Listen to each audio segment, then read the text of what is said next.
Hello hello.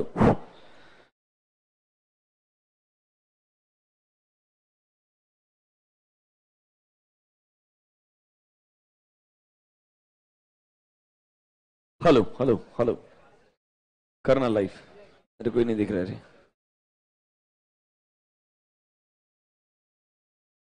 मेरे को क्यों नहीं दिख रहा? आया अभी।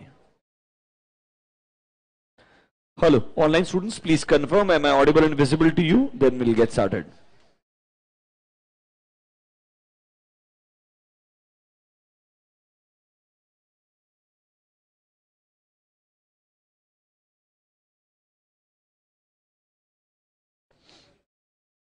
Hello hello.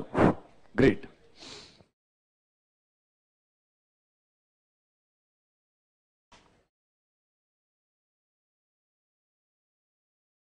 ठीक है, फाइल का नाम वगैरह डाल दिया ना?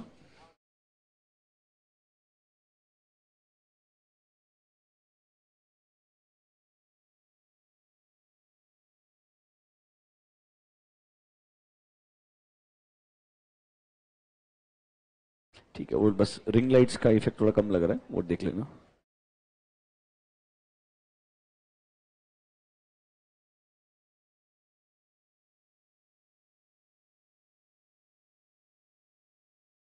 Hello hello. ठीक है, तो थोड़ा रिंग लाइट साइड में कर दे एक। और लाइट का इंटेंसिटी इंक्रीज कर दे मेरे हिसाब से। हाँ, बराबर है। कर दे स्टार्ट। ओके, चलो can we get started guys?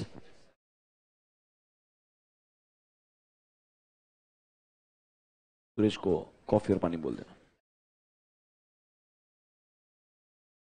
Okay, good evening, everyone. I hope you guys are doing great. Now, let me give you a first overview that how we will progress with the entire batch. पूरा objective क्या है आपको पहले कुछ minutes में अच्छा understanding देता हूं, and then will get started obviously. Now first of all I am assuming that if you are attending fast track lectures, मतलब आपने ऑलरेडी एक बार कभी ना कभी तो ऑडिट पढ़ा होगा. This is an assumption. मतलब if you are thinking that you will attend for the first time and then understand directly, थोड़ा मुश्किल है because syllabus बहुत vast है. फास्ट ट्रैक में हर चीज word by word in extreme detail कवरना पॉसिबल नहीं होने वाला है. ये अजम्पशन है कि आपने एक बार एटलीस्ट सब्जेक्ट पढ़ा होगा, मे बी कोई अटेम्प्ट के लिए एग्जाम लिखा होगा, मे बी हो सकता है 6-8 महीने पहले पढ़ा होगा, मे 23 लिखा होगा, that's okay, not a problem with me, but at least एक डिसेंट अंडरस्टैंडिंग होना चाहिए, वो अपना अजम्पशन है. अब सबसे पहले आपके नए सिलेबस में दैट इज मे 24 में आईसीआई का ओवरऑल सिलेबस क्या बोलता है, what all chapters we have, क्या क्या चेंजेस हैं, उन चेंजेस को हमने अप्रोच कैसे करना चाहिए, एंड नए सिलेबस का उन्होंने जो सेक्शन वाइज वेटेज दिया है उसके हिसाब से हमारा ओवरऑल सब्जेक्ट के लिए अप्रोच क्या होना चाहिए वो आपको बताएंगे. So if you come here and see this, this is your list of chapters as per ICAI new syllabus. You have in total 11 chapters now as per May 24, that is new syllabus of ICAI. ये अपने module number 2 के अंदर एक index रहेगा, वहां पर list रहेंगे सारे के सारे चैप्टर्स का 1 to 11, and this is the sequence as per new ICAI module. अब देखो, ऑडिट के अंदर सबसे पहले lot of people have this misconception कि सर इंटरमीडिएट लेवल पे तो एसेस है ही नहीं, सिर्फ चैप्टर्स है.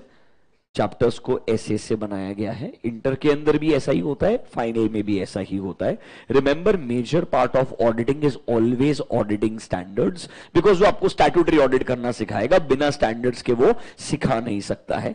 बट चैलेंज ये होता है, हमें पता नहीं होता है दैट कौन से चैप्टर में स्टैंडर्ड्स हैं, कहां पर हमारा स्टैंडर्ड्स वाला अप्रोच चाहिए, कहां पर स्टैंडर्ड्स नहीं है, जनरल चैप्टर है, बिकॉज दोनों के लिए अप्रोच अलग अलग होता है. In case of a standard, questions can be very tricky कि कि वो एक सिचुएशन देगा, समझना पड़ेगा कौन सा स्टैंडर्ड है, कैसे उसको अप्लाई करना है, वहां पर क्वेश्चन समझना मुश्किल होता है। एंड जो स्ट्रेट फॉरवर्ड चैप्टर्स होते हैं जहां आपको बोल देगा आपको पेएबल्स चेक करना है, रिसीवेबल्स चेक करना है, वो स्पेसिफिक क्वेश्चंस होते हैं। तो आपको पहले ये बाइफर्केशन पता होना चाहिए कि मेरे 11 चैप्टर्स के अंदर कौन कौन से चैप्टर्स में एसेज हैं एंड कौन से chapters are like straightforward miscellaneous category chapters, जहां पर स्टैंडर्ड्स का अंडरस्टैंडिंग काम में आएगा बट मेरे को पढ़ाई करना पड़ेगा। लिटरली चैप्टर के अंदर अलग अलग क्वेश्चन क्या पूछ सकता है और मुझे क्या आंसर देना चाहिए। तो मैं आपको उसी का एक पहले पूरा डिटेल्ड ओवरव्यू देता हूं।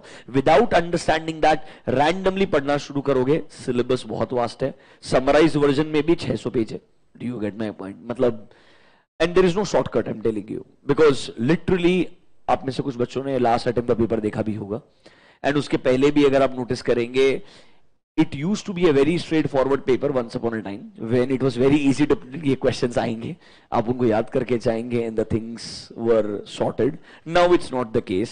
In every attempt there is a surprise element and MCQs and correct incorrect also specifically are asked from really specific corners. तो इसके लिए आपको बहुत अच्छा preparation, detailed understanding होना जरूरी है. Is that clear to you? तो सर ये 1 to 11 जो है इसमें bifurcation क्या है? नोटिस कीजिएगा मेरे साथ में. Chapter number 1 says nature, objective and scope of audit. Honestly ये एक बेसिक सा चैप्टर है जो पहले भी था ओल्ड सिलेबस में, नए सिलेबस में भी एज इट इज कंटिन्यू किया है, बट इस चैप्टर में क्या कर दिया, लैंग्वेज बहुत चेंज कर दिया. लाइक स्कोप ऑफ ऑडिट पहले भी था, aspects to be covered in audit पहले भी था, बट अंदर का जो कंटेंट था उसका लैंग्वेज चेंज कर दिया है. एंड जहां जहां आईसीआई थियरी के अंदर ऐसा करता है, ऑनेस्टली बता रहा हूं, प्रोबेबिलिटी होती है जहां जहां लैंग्वेज चेंज है वो आने वाले पहले कुछ अटेम्प्ट्स में पूछे जाएंगे. Because very high probability people will remember the old answer and there will be a different suggested answer. So chapter 1 standards as such बहुत ज्यादा नहीं है. एक ही स्टैंडर्ड जो आपका 200 है उसके अंदर से कॉन्सेप्ट होता है inherent limitations of audit. क्या होता है inherent limitations of audit? वो जरूर चैप्टर नंबर 1 में है, इसलिए मैंने एक एसेस का रेफरेंस दिया है कि इसमें जरूर एक 200 वाला एसे आएगा.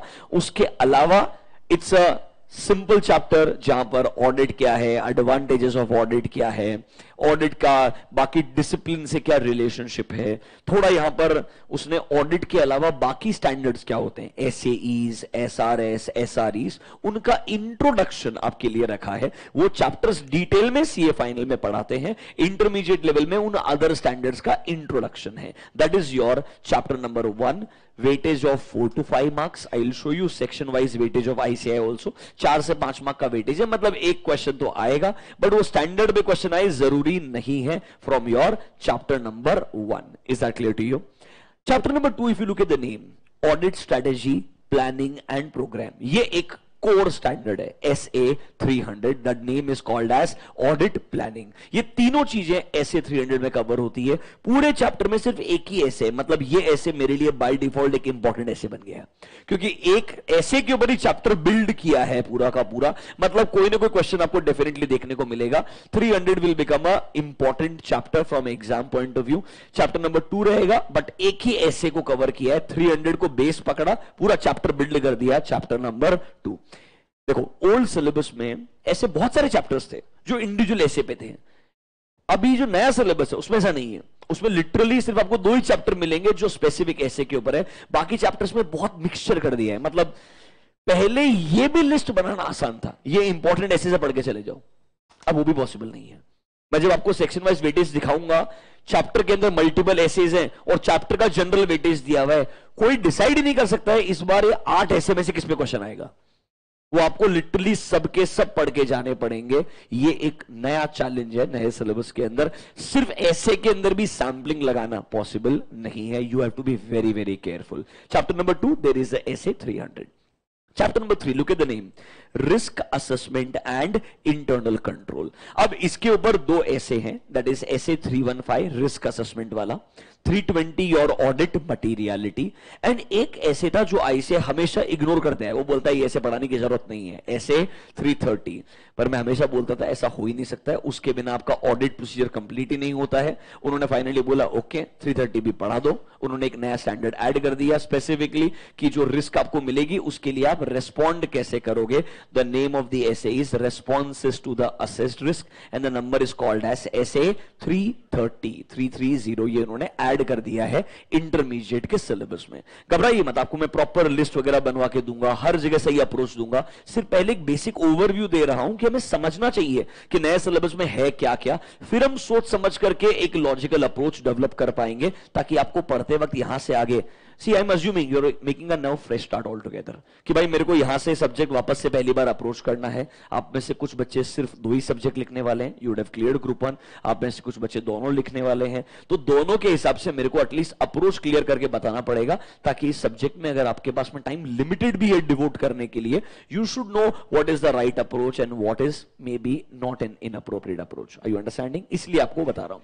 नंबर 2 was your 300 के बाद में जो आपका चैप्टर नंबर 3 था, रिस्क असेसमेंट इंटरनल कंट्रोल, इसमें एसेज हैं, दैट इज 315, 320 एंड 330। इसके अलावा कुछ थियोरेटिकल पार्ट भी है जहां पर आपको इंटरनल कंट्रोल, आप में से कुछ बच्चों ने शायद ईआईएस देखा होगा ओल्ड सिलेबस का, वो इंटरनल कंट्रोल क्या होते हैं, कंपोनेंट्स ऑफ इंटरनल कंट्रोल्स क्या होते हैं, एडवांटेजेस क्या हैं, लिमिटेशंस ऑफ कंट्रोल्स क्या हैं, कंट्रोल्स को चेक करने के तरीके क्या हो सकते हैं, वो सब कुछ उन्होंने चैप्टर नंबर 3 के अंदर रखा है। मतलब 3 एक ऐसा चैप्टर है जिसमें स्टैंडर्ड्स भी है एंड जनरल चैप्टर वाला कंटेंट भी है, बट एक ऑलमोस्ट 10 मार्क का वेटेज है। मतलब स्टैंडर्ड से भी एक आध क्वेश्चन आएगा एंड जनरल चैप्टर के पार्ट से भी एक आध क्वेश्चन पक्का आएगा। हमें टाइम डिवोट करना पड़ेगा, पहले 3 स्टैंडर्ड पढ़ने पड़ेंगे, 315, 320 एंड 330, फिर वो चैप्टर का जनरल कंटेंट भी गो थ्रू करना पड़ेगा। बट आप में से मेजॉरिटी लोगों के लिए वो इजी होगा अगर आपने थोड़ा बहुत भी पहले कभी जिंदगी में ईआईएस पढ़ा हुआ रहेगा, तो अंडरस्टैंडिंग आपके लिए बहुत आसानी से काम में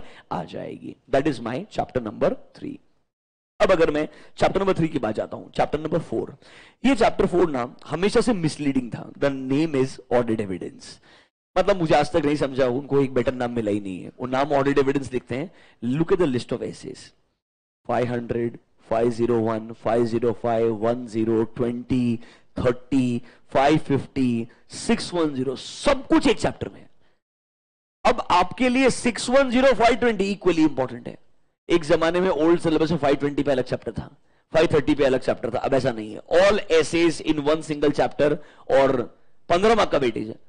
मतलब 3 क्वेश्चन आएंगे, प्रेडिक्ट करना मुश्किल है कौन से एसेस पे आएंगे। There can be a question on 505 और it can be on 501 and वो हर बार वो रोटेशन चलाते जाएगा। मतलब अगर इस अटेम्प्ट में कोई 2-3 कवर किए तो अगले अटेम्प्ट में कोई और 3 कवर करेगा, पर आपके लिए तो नया सिलेबस का पहला अटेम्प्ट है, तो उसके अंदर प्रिडिक्ट करना ही बहुत मुश्किल है कि इनमें से कौन सा पिक करेगा। लिटरली कोई भी 3 या 4 ऐसे पे क्वेश्चन आ सकता है। मतलब आपको बता रहा हूं, चैलेंज ये है, इनमें से आप सैंपलिंग नहीं लगा सकते हो which one is more important, because the weightage is given for entire chapter. You can't decide in that chapter what will get asked and what will not get asked, and every essay is in detail. तो पहले ऐसा था कुछ assess detail में नहीं है, इस बार सारे एसेस ही डिटेल के अंदर है, बिकॉज उन्होंने डिवाइड कर दिया, ये इंटरमीडिएट का एसेस है, ये फाइनल का एसेस है। जो इंटर में है वो इंटर में पढ़ाएंगे, फाइनल में पढ़ाएंगे ही नहीं, और जो फाइनल का है वो फाइनल में ही पढ़ाएंगे। सो ये क्लियर बाइफर्केशन है। तो इस वजह से वो ऐसे अब इंटर के अंदर ही पूरा लिखा हुआ है। That is your chapter number 4. It is called as audit evidence. अब आता है चैप्टर नंबर 5, ये आपका ओल्ड सिलेबस का था। चैप्टर नंबर 9 याद है क्या? Audit of items of financial statements, जहां पर आपके बैलेंस शीट के, पीएनएल के हर एक लाइन आइटम का ऑडिट वाला पार्ट लिखा था। ये चैप्टर एज इट इज है, इसमें कोई चेंज नहीं है, इसमें कोई न मेजर एडिशन है न मेजर डिलीशन है, ऑलमोस्ट सब चीजें वैसी की वैसी लिखी हुई है। बस एक प्रॉब्लम है, इस बार वेटेज इंक्रीज कर दिया। इस बार इसका वेटेज अप्रोक्सीमेटली हो गया है 15 to 18 मार्क्स का of one chapter, that is chapter number 5, and this is disastrous. This gives them power to ask anything. They can ask you a question on AS Schedule 3. They can ask you a question on general question, receivable कैसे check करोगे, payable कैसे check करोगे, या उसमें भी depreciation amortisation के लिए क्या इंपॉर्टेंट एट्रीब्यूट्स दिमाग में रखोगे। स्पेसिफिक क्वेश्चन भी आ सकता है। कोई चेंज नहीं है सिलेबस में, बस वेटेज कंफर्म बढ़ा दिया है। मतलब इस बार मान के चलिए 15 मार्क का क्वेश्चन तो आपको डेफिनेटली चैप्टर 5 से देखने को मिलेगा, that is your audit of items of financial statement. But इस चैप्टर में कोई मेजर चेंजेस बिल्कुल भी नहीं है। Is that clear to you? Now chapter number 6, This is a chapter which everyone will like. The name is Audit Documentation. Only one essay, that is essay 230. But इसका कोई independent weightage नहीं है, इसको भी उसका बंडल किया है किसी और चैप्टर के साथ में. तो मतलब एक क्वेश्चन आप एक्सपेक्ट कर सकते हो 4 मार्क का फ्रॉम essay 230. मतलब अभी तक 6 चैप्टर में से सिर्फ 230 और 300 ऐसा है जो अकेले चैप्टर में है, और आप सोच सकते हो कि वहां से गारंटीड क्वेश्चन आएगा. उसके अलावा सारे एसेस पढ़ने पड़ेंगे, बट क्वेश्चन किसमें से आएगा ये आप प्रिडिक्ट नहीं कर सकते हो, बिकॉज पूरे चैप्टर के अंदर बहुत सारे मल्टीपल एसेस का मिक्सचर दिया है. अब आता है chapter number 7. The name is completion and review. इसमें उन्होंने बहुत सारे एसेस को ऐड किया है. पहले 560, 70, 80 तीन ही ऐसे हुआ करते थे.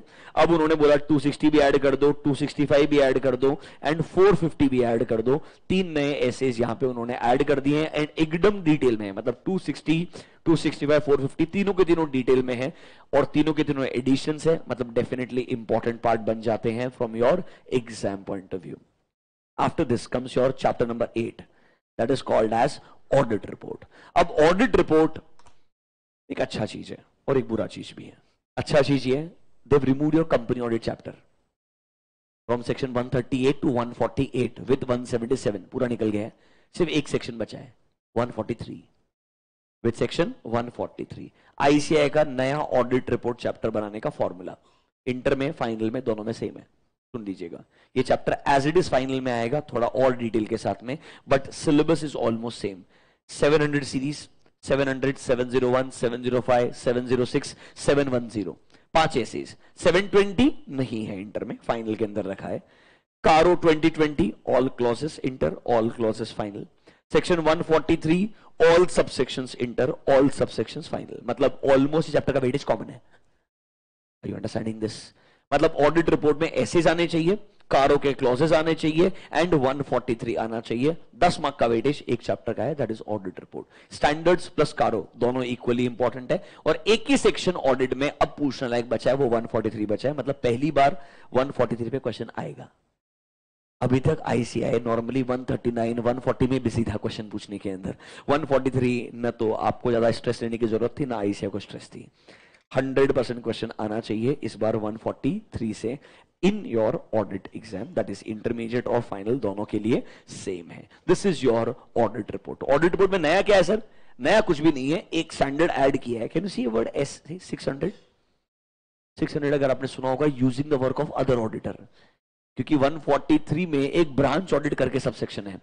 143 सबसेक्शन 8 एक ब्रांच ऑडिट करके सबसेक्शन है. उस वजह से उन्होंने ब्रांच ऑडिट से रिलेटेड ऐसे भी लिख दिया. वो ऐसे है ऐसे 600 जो उन्होंने एज इट इज कंट्रोल से कंट्रोल भी करके ऑडिट रिपोर्ट चैप्टर में चिपका दिया. Are you understanding as of now? समझ तो रहा है ना मैं जो बोल रहा हूं? पक्का. फिर आता चैप्टर नंबर 9. ये चैप्टर वापस एज इट इज सेम है, कोई मेजर चेंज नहीं है इसके अंदर. Audit of a cooperative society, audit of a local body, hotel, hospital, NPO, याद रहेगा ना आपको. सिर्फ इसमें एक चीज ऐड किया है, audit of trust and your educational society. समझ लीजिए, मतलब सोसाइटीज ऐड कर दिया है. ये चीज एक छोटा सा एडिशन है, 4-5 पेज का है, कुछ ग्रेट नहीं है. ये एक अमेंडमेंट है सच, तो हम आपको बता देंगे डिटेल के अंदर. यहां पर आप एक्सपेक्ट कर सकते हो पहले अटेम्प्ट में क्वेश्चन आएगा. इस चैप्टर का वेटेज भी लगभग एक 15 मार्क का हो गया है अभी. मतलब मिसलिनियस चैप्टर्स में 2 major chapter, chapter number 9 and chapter number 5, ये दोनों ऑलमोस्ट 30 से 35 मार्क के हो गए. ये 2 चैप्टर कितने मार्क्स से हो गए? 30 से 35 मार्क. अमेंडमेंट कुछ भी नहीं है इनमें ज्यादा, बट इनका वेटेज जो है अभी काफी डोमिनेंट हो गया है स्पेसिफिकली, जो ओल्ड के अंदर नहीं था.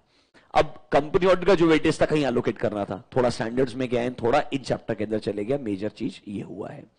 इसके बाद में आता है आपका सेम बैंक ऑडिट. कोई डिफरेंस नहीं है, ऑलमोस्ट सेम चैप्टर है. मतलब literally negligible amendment, same 4 mark का वेटेज है, कोई वेटेज में भी चेंज नहीं है. लास्ट में फाइनली आपने देखा होगा इसमें सब्जेक्ट का नाम चेंज कर दिया, एथिक्स. समझ रहे मेरा बात? मेरे हिसाब से कॉस्मेटिक है. बोलने के लिए एक चैप्टर बनाया है, ethics and terms of engagement. Terms of engagement सुनते ही 210 समझ में आ जाएगा.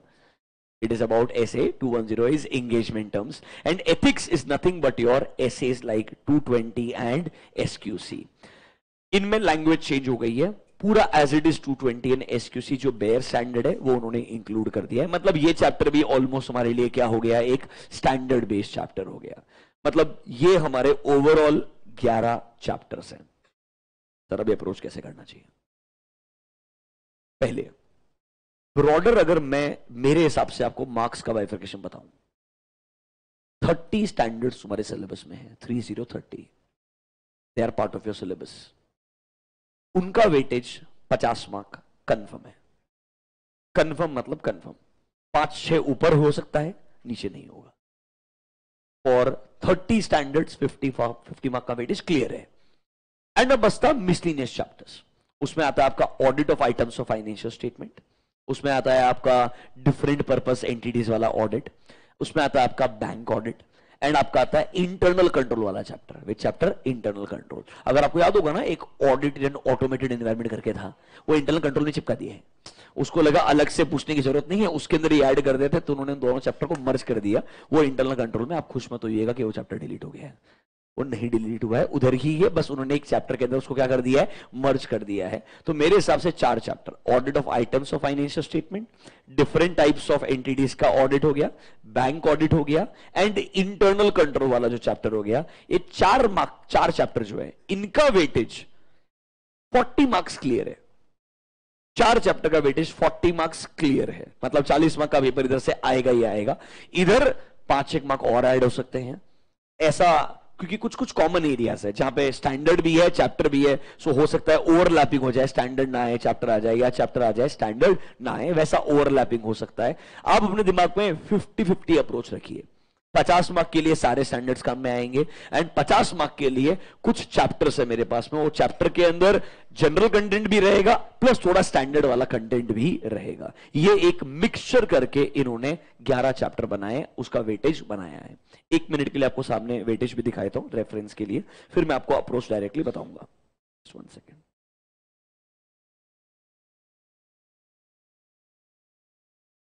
थिंक मैंने सेक्शन वाइज वेटेज इसमें निकाल के रखा है, just 1 second.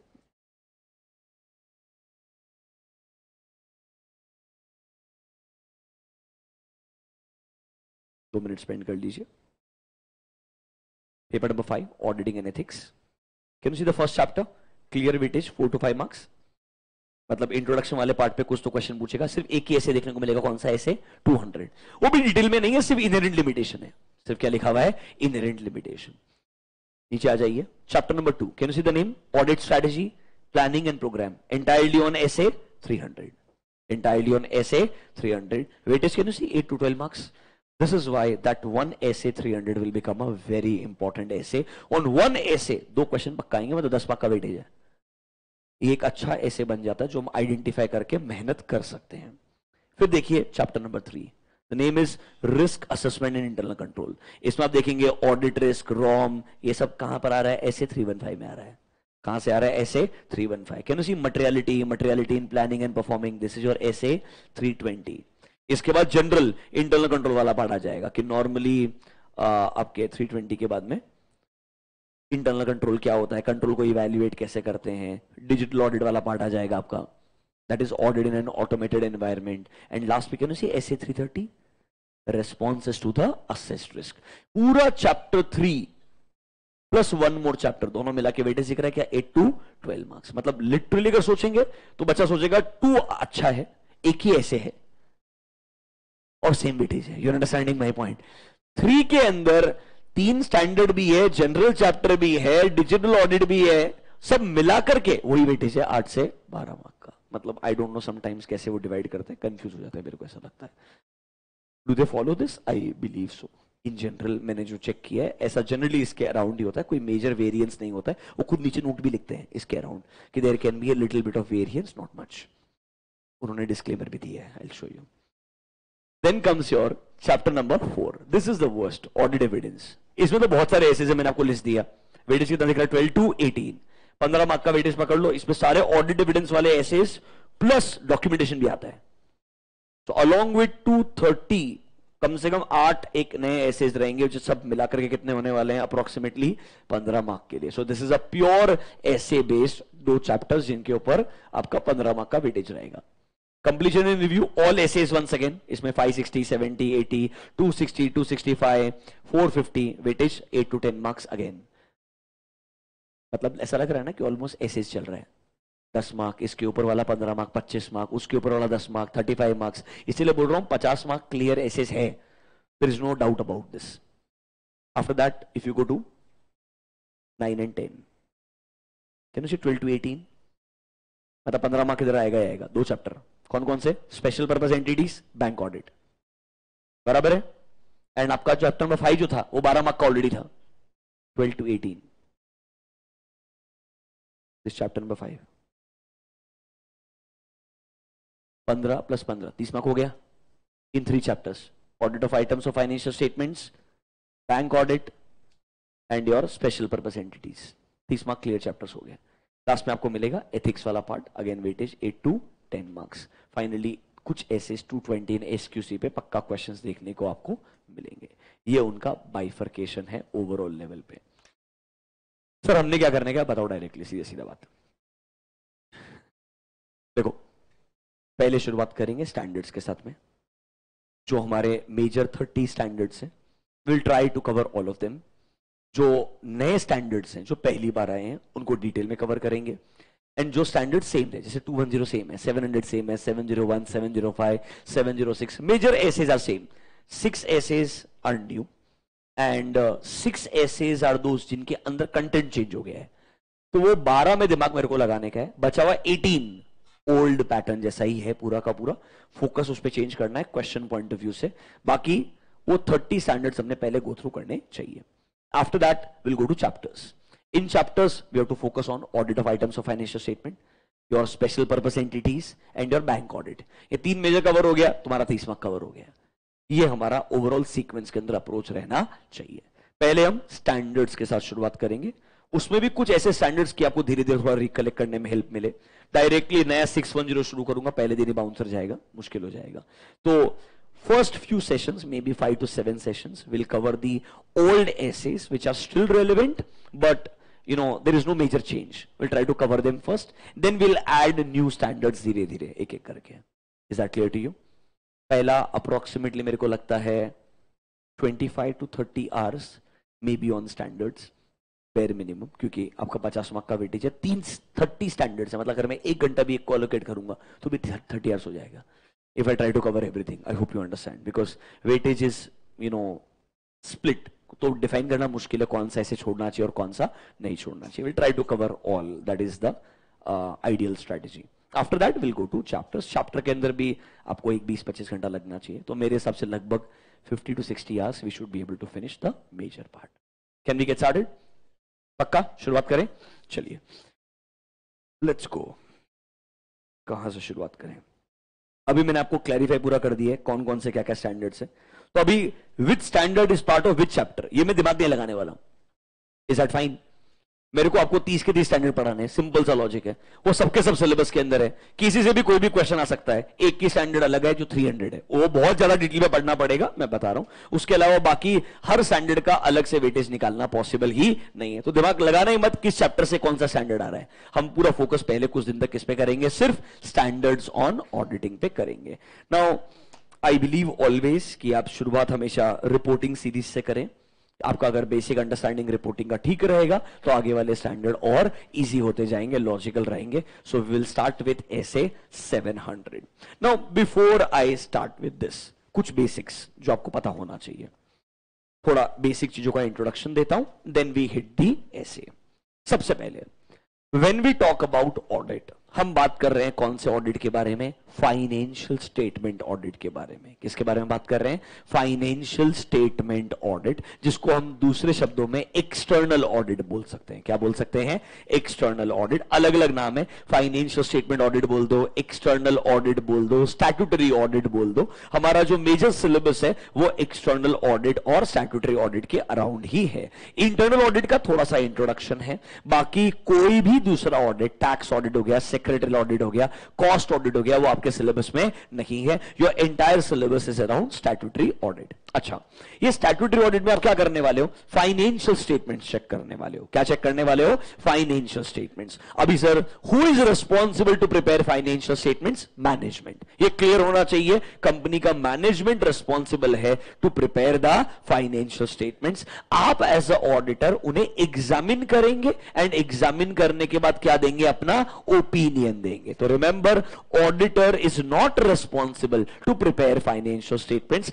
Management is responsible to prepare the financial statements. Auditor उन्हें एग्जामिन करके क्या देगा, ओपिनियन देगा अपना through a report, that report is called as audit report. वापस से, management responsible to prepare financial statements, auditor in financial statements को examine करेगा एंड एग्जामिन करने के बाद क्या देगा, अपना रिपोर्ट देगा। वो रिपोर्ट को हम ऑडिट रिपोर्ट बोलते हैं, जिसमें आएगा हमारा ओपिनियन, जिसमें आएगा हमारा opinion. Is that clear to you? अच्छा, फाइनेंशियल स्टेटमेंट्स में क्या क्या आता है? We have balance sheet, we have profit and loss account, cash flow statement, notes to accounts, and there is something called as SOCE, that is called as statement of changes in equity, that is a requirement of Ind AS। ये पांचों चीजें मिलके क्या बनता है, financial statement बनता है। Management उसे बनाएगा, ऑडिटर इसे एग्जामिन करेगा। Is that clear to you? अच्छा, क्या audit is a requirement of law? Is audit conduct करना required by law? Please confirm, am I audible and visible to you?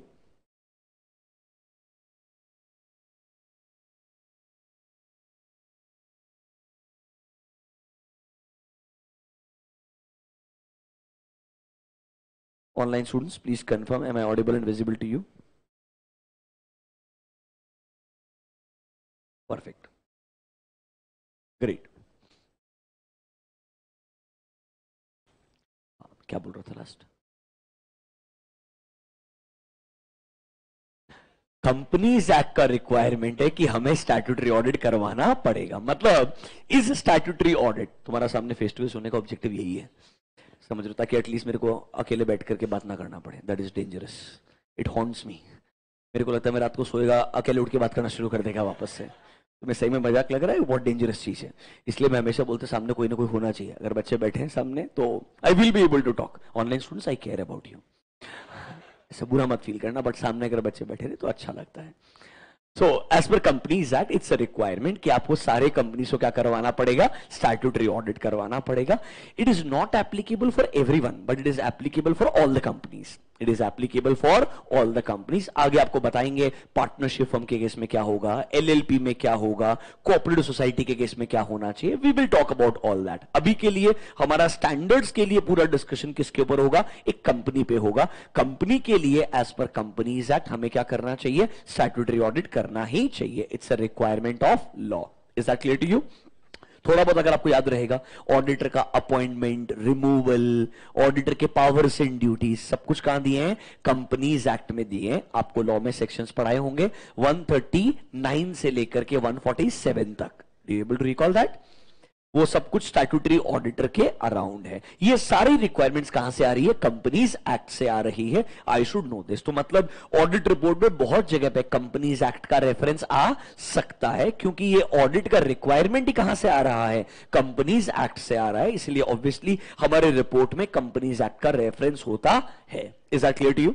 वापस से, सर अभी तक ब्रॉडर लेवल पे फाइनेंशियल स्टेटमेंट ऑडिट क्या था आपने वो समझाया, who is responsible to prepare financial statement ये बताया। एक चीज और याद रखिएगा, there is something called as users of financial statement. So we have management, we have users of financial statements, and we have auditor. Can I say they are responsible to prepare financial statements? They are my users. Do you remember the users of financial statements?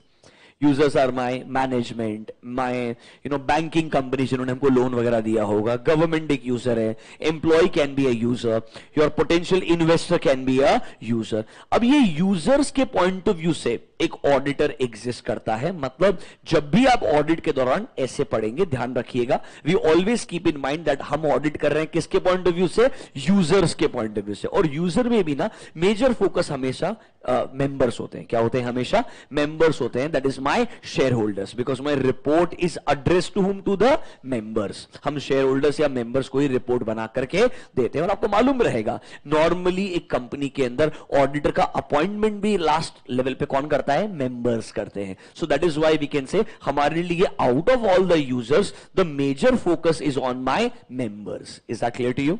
क्या आपको इतना overview clear है? पक्का? ये सिर्फ introduction था, मैं assume कर रहा हूं आप में से मेजॉरिटी लोग को ये पता होगा क्या है, इन चीजों का रेफरेंस आगे आ जाएगा, इसीलिए आपको बस एक बार अवेयरनेस दे दिया। Can we get started now? अब शुरुआत करते हैं SA 700 के साथ में। मैंने गो टू 700, एक बार एक चीज और सुन लीजिए, हमारे ऑडिट में ना स्टैंडर्ड्स की सीरीज है, 200 सीरीज, 300, 4, 5, 6, 7 एंड 800 भी है, वो आपके सिलेबस में नहीं है। आपका सिलेबस कहां तक आता है? 700 तक। इसमें ये जो 700 पार्ट है ये आपका ऑडिट रिपोर्टिंग पार्ट है। कौन सा पार्ट है? Audit reporting part. ये जो 600 मतलब 4, 5, 6 तीनों के तीनों, this is your execution phase. This is your execution phase. इसमें भी ये जो 600 है स्पेसिफिकली, यहां पर हम you are using the work of a third party. You are using the work of a third party. ये थर्ड पार्टी कौन हो सकता है? इंटरनल ऑडिटर हो सकता है, ये थर्ड पार्टी आपका ब्रांच ऑडिटर हो सकता है, ये थर्ड पार्टी आपका खुद का ऑडिटर का एक्सपर्ट हो सकता है। क्या हो सकता है? अपना खुद का एक्सपर्ट हो सकता है। मतलब सर सीरीज 200 से लेके 800 तक जाती है, 800 हमारे सिलेबस में नहीं है। 700 जो लास्ट फेज है वो हमारा रिपोर्टिंग फेज है। 4, 5, 6 तीनों के तीनों क्या है? एग्जीक्यूशन है। 4, 5, 6 तीनों के तीनों क्या है? एग्जीक्यूशन फेज है, जहां पर आपको बोला जाएगा ऑडिट कीजिए, एविडेंसेस को ऑब्टेन कीजिए। And during the course of audit हमें कभी कभी थर्ड पार्टी के काम पे भी रिलाई करना पड़ सकता है, इसीलिए एक सीरीज बना के दी है, that is called as 600 series. That is called as 600। यहां पर हम कोई ना कोई थर्ड पार्टी का काम यूज करेंगे। बट 4, 5, 6 तीनों के तीनों क्या है? एग्जीक्यूशन है। 4, 5, 6 तीनों के तीनों क्या है? एग्जीक्यूशन फेज है। फिर आता है आपका 300, this is your planning phase. This is your planning phase. मतलब कैन वी से 300 इज प्लानिंग, उसके बाद में आएगा एग्जीक्यूशन, दैट इज 4, 5, 6, फिर आएगा रिपोर्टिंग, दैट इज योर 700। ये आपका मेजर स्टैंडर्ड्स का सीरीज है, जहां पे ऑडिट में प्लानिंग से लेकर के रिपोर्टिंग तक के सारे सिनेरियोस कवर होते हैं। तो जब हम 300 डिस्कस करेंगे मतलब हम प्लानिंग डिस्कस करेंगे, जब हम 4, 5, 6 डिस्कस करेंगे मतलब एग्जीक्यूशन डिस्कस करेंगे, एंड जब हम 700 जो आज शुरू करेंगे that is called as reporting phase. Is that clear to you? फिर सर 200 में क्या है? 200 में ना कुछ बेसिक कॉन्सेप्ट्स दिए हैं, they are my basic concepts for stat audit. मतलब यहां पर आपको बताएंगे डॉक्यूमेंटेशन क्या होता है, नॉर्मली आपका ऑब्जेक्टिव क्या होता है, एंगेजमेंट टर्म्स क्या होते हैं, वो जो बेसिक कॉन्सेप्ट से कहां आते हैं? 200 सीरीज में आते हैं। It will include my engagement terms, my objective as a auditor, मेरा फ्रॉड की रिगार्डिंग रिस्पॉन्सिबिलिटी क्या है। बट वो फ्रॉड वाला ऐसे आपके सिलेबस से कंप्लीटली स्क्रैप कर दिया है। Now that is part of CA final syllabus, वो आपको इंटर में पढ़ने का जरूरत नहीं है, कंप्लीटली स्क्रैप हो चुका है। मतलब बेसिक कॉन्सेप्ट्स 200 में है, प्लानिंग का पूरा पार्ट 300 में आएगा, 4, 5, 6 is my execution and reporting is my 700। ऐसे 200 से लेके 700 तक आपका सीरीज बना करके दिया है। 800 कुछ अलग पर्पस के ही ऑडिट्स हैं, जो पूरा का पूरा CA फाइनल में एक चैप्टर बन के आएगा। Is that overview clear to you? अब हम कहां से शुरुआत कर रहे हैं? रिपोर्टिंग से शुरुआत कर रहे हैं। कहां से शुरुआत कर रहे हैं? रिपोर्टिंग से। अब सर रिपोर्टिंग में हमें क्या क्या पता होना चाहिए? सबसे पहले टाइप्स ऑफ ओपिनियन क्या क्या होते हैं। सबसे पहले क्या पता होना चाहिए? Types of opinion. अच्छा बच्चों, मैं फास्ट ट्रैक बैच के अंदर ऑनेस्टली कुछ आपको लिखवाने वाला नहीं हूं, because that will be lot of wastage of time. My assumption is, ये आपने कभी ना कभी ऑलरेडी सुना है, आपके पास बुक्स हैं, नोटबुक्स रहेंगे, कहीं ना कहीं आपने लिखा हुआ रहेगा।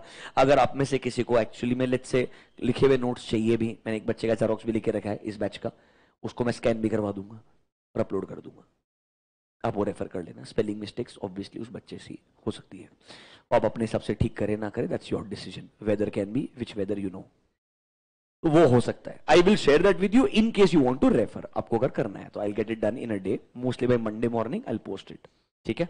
वो आपको रेफरेंस के लिए बता रहा हूं। अदर देन दैट मैं नहीं लिखवा सकता, अगर बहुत लिखाऊंगा तो आपको 600 पेज में फास्ट ट्रैक में खत्म ही नहीं कर सकता हूं। मेरा ऑब्जेक्टिव है ज्यादा से ज्यादा चीजें आपको क्लियर हो जाए, आपको समझ जाए इधर क्या क्वेश्चन आएगा, मुझे क्या आंसर लिखना है। मैं ट्राई करूंगा नए सिलेबस से कुछ क्वेश्चंस डिस्कस करूं। लेट्स से 4-5 ऐसे हो गए, उससे रिलेटेड आईसीआई के नए मॉड्यूल में जो क्वेश्चंस आए हम उधर ज्यादा टाइम इन्वेस्ट करें, कुछ एमसीक्यू क्वेश्चन भी सॉल्व कर लें, कुछ करेक्ट इनकरेक्ट, मतलब more of your engagement regarding teaching. मतलब I am not going to do the writing वाला पार्ट यहाँ पे, क्योंकि that is not going to add value. वो आप खुद भी कर सकते हो, मुझे लगता है आप करंट सिचुएशन में जहां पर हो, आपको एक्सपेक्टेशन रहेगा मुझे कंटेंट मिल जाए, तो मेरा एक्सपेक्टेशन भी हुआ कि मैं कंटेंट दे दूं। Is that clear to you? तो सर 700 में हमारा फोकस क्या होगा? सबसे पहले नंबर 1, हमारे ओपिनियन के टाइप कितने होते हैं और नॉर्मली कौन सा ओपिनियन कब आता है, ये हमें पता होना चाहिए। फिर हमारे ऑडिट रिपोर्ट का फॉर्मेट क्या होता है। दो ही चीजें जो 700 में फोकस्ड है, number 1 types of opinion and number 2 my content of audit report. दो ही चीजों पे पूरा 700 बिल्ड करके दिया है। सबसे पहले आपसे क्वेश्चन पूछता हूं, do you remember how many types of opinion do we have? Do you remember that? How many types of opinion do we have? 2 और 4? 2। कौन कौन सा? One is called as modified and second is called as unmodified। मतलब sir या तो आप clean report देंगे या आप मॉडिफाइड रिपोर्ट देंगे, तो आपके लिए ओपिनियन कितने टाइप के हो गए? 2 टाइप के हो गए। One is called as unmodified opinion and the other one is called as modified opinion. सबसे पहले काम करते हैं, उनका लैंग्वेज डिस्कस कर लेते हैं। अपने मॉड्यूल में है पेज नंबर 1F.3। तो अपना जो फर्स्ट मॉड्यूल है that is the essay module. In the essay module हम 700 सीरीज पे जा रहे हैं। कहां पर जा रहे हैं हम? 700 सीरीज पे जा रहे हैं। इसके अंदर आपको दिखेगा फॉर्म ऑफ ओपिनियन, मतलब एक तरीके से टाइप्स ऑफ ओपिनियन। देखिए यहां पे 2 ब्रॉडर कैटेगरी रहेगा, अनमॉडिफाइड ओपिनियन एंड दूसरा क्या मिलेगा? मॉडिफाइड। अब सुनिए, अगर मुझे ऑडिट के दौरान sufficient and appropriate audit evidences मिल जाते हैं, क्या मिल जाते हैं? Sufficient and appropriate audit evidences मिल जाते हैं, एंड मैं ये कंक्लूड करता हूं that financial statements are free from material misstatements. They are free from material misstatements, मतलब कोई मटेरियल मिसस्टेटमेंट्स नहीं है। What is material misstatement also बताऊंगा, 320 एक ऐसे है वहां पर। अभी के लिए if I conclude as a auditor, मुझे एविडेंसेस मिले हैं, इनके बेसिस पे मुझे लगता है financial statements are free from material misstatements, मतलब कोई मेजर गलती है मुझे लगती नहीं है। Can I give a clean opinion in this case? Yes. This clean opinion is also called as unmodified opinion. This is also called as unmodified opinion. Sir why the word unmodified? क्योंकि एक standard audit report का format है जो आपको पढ़ाएंगे अभी। ये format के अंदर हम अगर बोले कोई चेंजेस नहीं चाहिए तो हम बोलेंगे ये रिपोर्ट कहलाएगा clean report, and don't make a modification, that means it can be called as unmodified. So the standard format is followed as it is. We call this as clean opinion और unmodified opinion. एक बार पढ़िए जरा, unmodified opinion क्या होता है? Sir auditor shall express an unmodified opinion जब वो कंक्लूड करता है that financial statements are prepared in all material respects in accordance with applicable FRF। अब sir what is applicable FRF? सुनिए, एक वर्ड आएगा applicable FRF, फुल फॉर्म सुनिएगा। Applicable FRF मतलब financial reporting framework, financial reports को बना करके present करने का framework, that is called as FRF। अब बताइए इंडिया में अगर मुझे फाइनेंशियल स्टेटमेंट्स बनाना है, या तो मुझे AS फॉलो करना पड़ेगा या मुझे इंड AS फॉलो करना पड़ेगा, बराबर है कि नहीं है? That is for the purpose of accounting. मतलब फाइनेंशियल स्टेटमेंट बनाने के लिए either I need to comply with accounting standards और इंड AS। बट ये तो फाइनेंशियल स्टेटमेंट्स के लिए अकाउंटिंग हुआ। आपका जो फाइनली बैलेंस शीट का फॉर्मेट है, जो P&L का फॉर्मेट है, वो फॉर्मेट कहां से आएगा? शेड्यूल 3 से आएगा। कहां से आएगा? शेड्यूल 3। तो we can say a combination of 2 things, that is AS plus Ind AS, मतलब AS और Ind AS plus your schedule 3, दोनों चीजें मिलके क्या बनता है?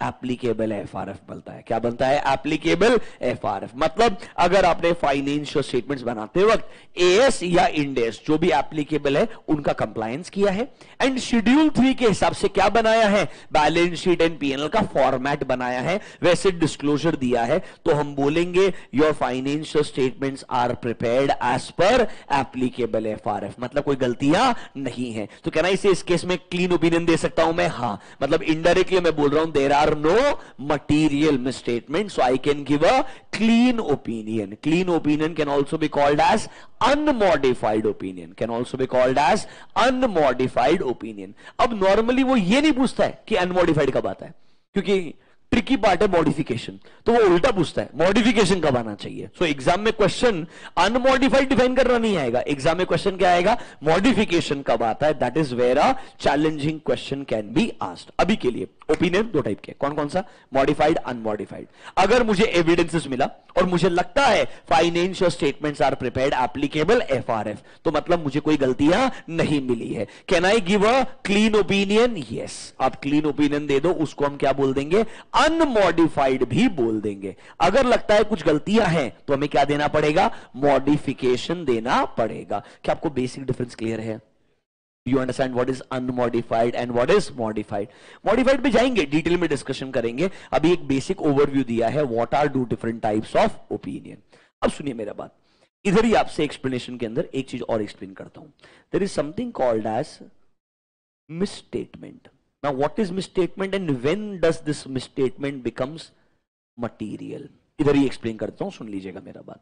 मिसस्टेटमेंट क्या होता है, जो मेरा एएस बोलता है आपने ऐसा करना चाहिए, और जो एक्चुअल फाइनेंशियल स्टेटमेंट को बनाते वक्त आपने किया है, अगर मैं बोलता हूं दोनों में वेसेस, अगर मैं ऐसा नहीं करता है, can I call that as a misstatement? Yes. Misstatement मतलब समथिंग रॉन्गली स्टेटेड, मतलब समथिंग रॉन्गली स्टेटेड, गलत तरीके से आपने उसे रिकॉर्ड किया है. क्या गलत हो सकता है, जो एएस बोला मैंने वो नहीं किया, जैसा डिस्क्लोजर देना चाहिए था मैंने वैसा डिस्क्लोजर नहीं दिया. फॉर एग्जाम्पल, आपने किसी को लोन दिया है, आपने किसी को लोन दिया है, बट उसको डिस्क्लोज किया है एज अ डिपॉजिट, डिस्क्लोज किया है एज अ डिपॉजिट. कंपनी हूं, I have given loan to someone, when I give loan should I receive interest, should I receive interest. But अगर मैं बोलता हूं मैंने लोन दिया है बट मेरे को इंटरेस्ट बुक्स में रिकॉर्ड ही नहीं करना है, तो मैं क्या करता हूं, I show this loan as a refundable deposit, I show this loan as a refundable deposit. लैंड लिया होगा, उसके आगे से अग्रीमेंट होता है, अग्रीमेंट के अंदर आपको डिपॉजिट देना होता है, बराबर है कि नहीं. आपको वो आपने वो डिपॉजिट दिखा दिया, इससे क्या होगा, बुक्स में उस डिपॉजिट में इंटरेस्ट ही नहीं आएगा, क्योंकि आपको वो इंटरेस्ट इनकम अवॉइड करना होगा.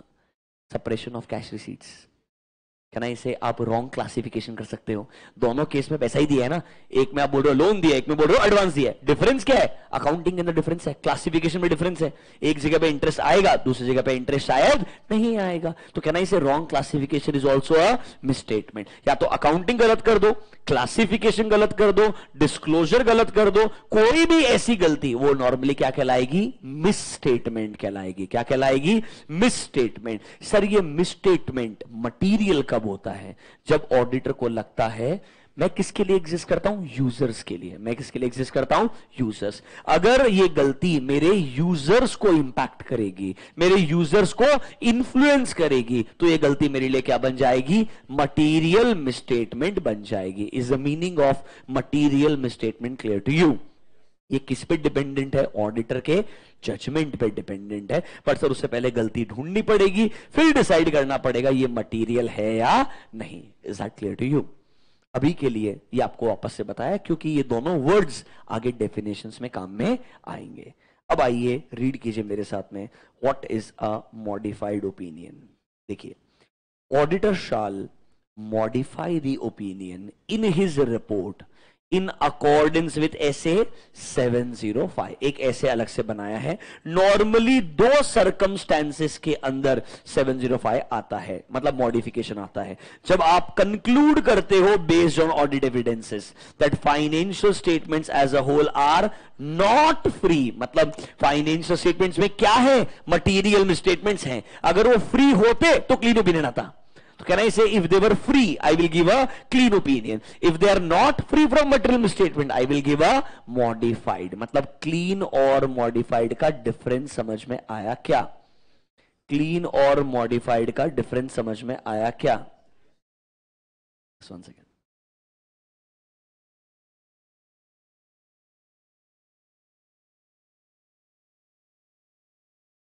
Okay. Online students, am I audible and visible to you? Please confirm.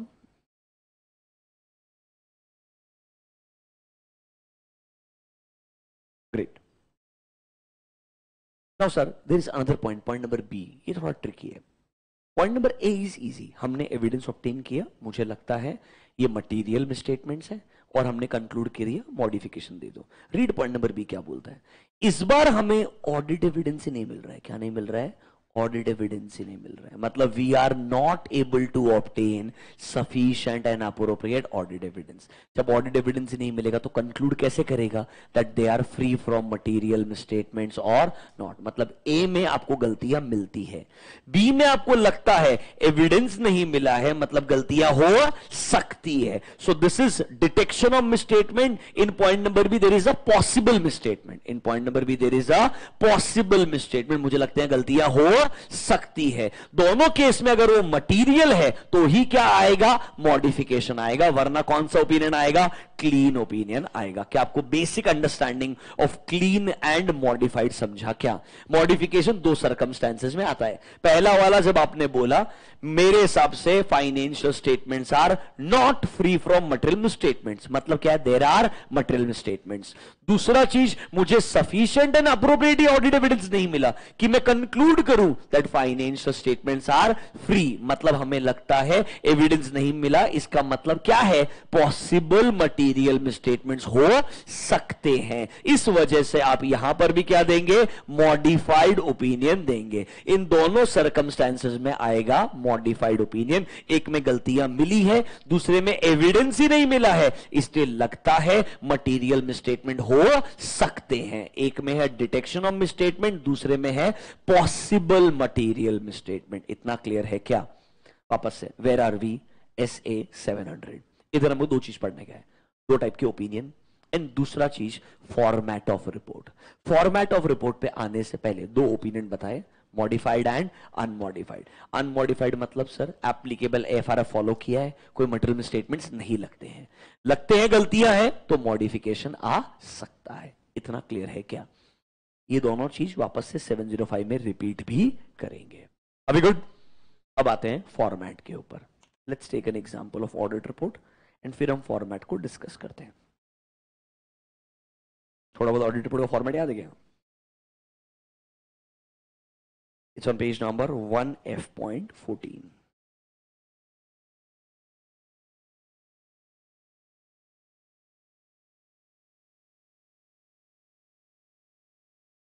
You'll see a format. Starting point हमेशा there is a title. Can you see a word? Independent Auditor's Report. मतलब this the title of your report जो clearly indicate करता है ये auditor कौन है? Independent auditor है। मतलब कौन सा ऑडिटर है? स्टैट्यूटरी ऑडिटर है। सी ऐसा मत सोचना इंटरनल ऑडिटर इंडिपेंडेंट नहीं होता है, वो भी इंडिपेंडेंट होता है, ऐसा कुछ भी नहीं है। बट स्टैट्यूटरी ऑडिटर जनरली माना जाता है सबसे ज्यादा इंडिपेंडेंट होना चाहिए। पर इंटरनल ऑडिटर में याद है क्या एक लाइन में लिखा हुआ था? कंपनी का एम्प्लॉय भी इंटरनल ऑडिटर हो सकता है। अगर आप सेक्शन 138 पढ़ेंगे तो कंपनी का एम्प्लॉय भी इंटरनल ऑडिटर हो सकता है। मतलब अब एक्सटर्नल ऑडिटर के इंडिपेंडेंस को किसी से कंपेयर नहीं कर सकते हैं। यहां पर इंडिपेंडेंस बहुत ज्यादा इंपॉर्टेंट होता है, इसीलिए आपका टाइटल होता है इंडिपेंडेंट ऑडिटर्स रिपोर्ट। ये आपके रिपोर्ट का टाइटल है। अब आपके दिमाग में क्वेश्चन आएगा, सर ये रिपोर्ट मेरे को बनाने के लिए बोलने वाला है क्या? नहीं पूछेगा। They will not ask you to prepare a report, it is not possible, क्योंकि पूरे चैप्टर का जो वेटेज है उससे ज्यादा मार्क का तो क्वेश्चन बन जाएगा। तो मेरे से पूछेगा क्या? और रिपोर्ट में जो अलग अलग चीजें हैं किसी एक स्पेसिफिक पैराग्राफ पे क्वेश्चन पूछेगा। या तो पूछेगा ओपिनियन में क्या आता है वो बता दो, या पूछेगा बेसिस फॉर ओपिनियन में क्या आता है ये बता दो, या मे भी पूछ सकता है what is EOM paragraph, what is other matter paragraph, what is KAM paragraph, और एक आध पैराग्राफ को ड्राफ्ट करने के लिए बोल सकता है। एक आध पैराग्राफ को ड्राफ्ट करने के लिए। आज तक मैं बोलता था ड्राफ्टिंग नहीं आता इंटर में, नए सिलेबस के अंदर थोड़े क्वेश्चंस देखे ICAI के, ऐसा लग रहा है कुछ कुछ गलती से फाइनल से कॉपी हो रहा है। कुछ क्वेश्चंस है ड्राफ्टिंग के on EOM, OM and KAM. मतलब अब मुझे लगता है एक आध क्वेश्चन ड्राफ्टिंग पे भी आ सकता है, वो भी आपको थोड़ा केयरफुल होना चाहिए। मतलब इसके क्या है सर? हमको पूरा रिपोर्ट का फॉर्मेट पता होना चाहिए, स्पेसिफिक क्वेश्चंस आइडेंटिफाई करने चाहिए। If they ask me contents of opinion, I should know what to write. If they ask me content of basis for opinion, I should know what to write. ये मेरे को पता होना चाहिए। Challenging part से शुरुआत कर रहा हूं थोड़ा बहुत, पर मैं अज्यूम कर रहा हूं कि एकदम बेसिक, अभी वो 210 शुरू करूंगा तो हर किसी को आंसर आएगा। उतना भी तो करके फायदा नहीं है ना. विल गो देयर, बट कुछ तो थोड़ा मेहनत करना चाहिए कि नहीं करना चाहिए. पक्का एग्जाम में क्वेश्चन पूछेगा बेसिस फॉर ओपिनियन पे 4 मार्क के लिए, contents of basis for opinion. Easy नहीं होगा आंसर लिखना, यहां पर आंसर चैलेंजिंग होता है, इसीलिए आपको बता रहा हूं थोड़ा इंडिविजुअली डिटेल में जब डिस्कस करेंगे फोकस कीजिएगा. ठीक है, लेट्स स्टार्ट विद कंटेंट्स. सबसे पहला चीज टाइटल हो गया. Can you see next to the members, मतलब ये रिपोर्ट किसको एड्रेस कर रहे हो, किसको एड्रेस कर रहे हो सर आप, मेंबर्स को एड्रेस कर रहे हो. क्लियर है क्या एकदम. Next, can you see a statement, it's a report on audit of financial statement. मतलब सिंपल एक इंट्रोडक्शन लाइन हो गई कि हमारा रिपोर्ट क्या है, एक फाइनेंशियल स्टेटमेंट्स का ऑडिट करने के बाद का रिपोर्ट है. दैट्स द टाइटल, जैसा एक इंट्रोडक्शन लाइन लिख के दिया है. अब आती है काम की बात. Can you see directly a word opinion. एक ऑडिट रिपोर्ट का ओल्ड फॉर्मेट भी होता था जहां पे डायरेक्टली ओपिनियन नहीं आता था. अब नया फॉर्मेट है, यहां पे डायरेक्टली हेडिंग आपको मिलेगी ओपिनियन, एंड ओपिनियन हेडिंग में आपको मिलेंगे 2 पैराग्राफ. आपको क्या मिलेंगे, 2 paragraph. This is paragraph 1 and this is paragraph 2. When they ask you a question कि what is included in the opinion heading, लोग क्या बोलेंगे, ओपिनियन आएगा. ऑनेस्टली आईसीए का सजेस्टेड आंसर में वही नहीं, आईसीए का सजेस्टेड आंसर में है paragraph 1. Will you read along with me. चलो पढ़ो मेरे साथ में, थोड़ा मेहनत करना पड़ेगा, आसान नहीं है भाई. We have audited the financial statements of ABC which includes balance sheet, P&L, cash flow statement and notes to accounts, including summary of significant accounting policies.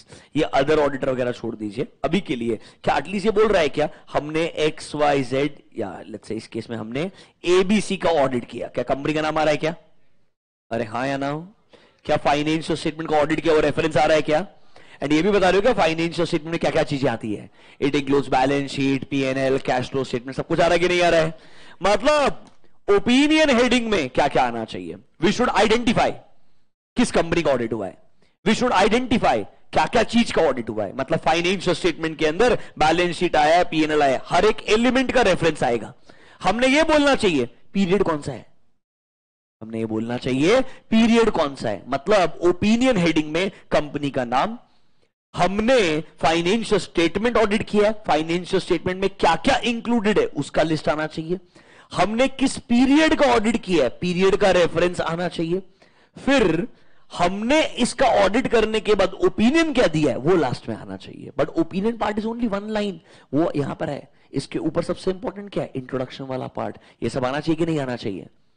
Should I show you the answer. Normally ICA ने क्या लिखना चाहिए, look at this. आराम से standard format है, हमने 700 के अंदर पूरा लिस्ट बना के दिया है.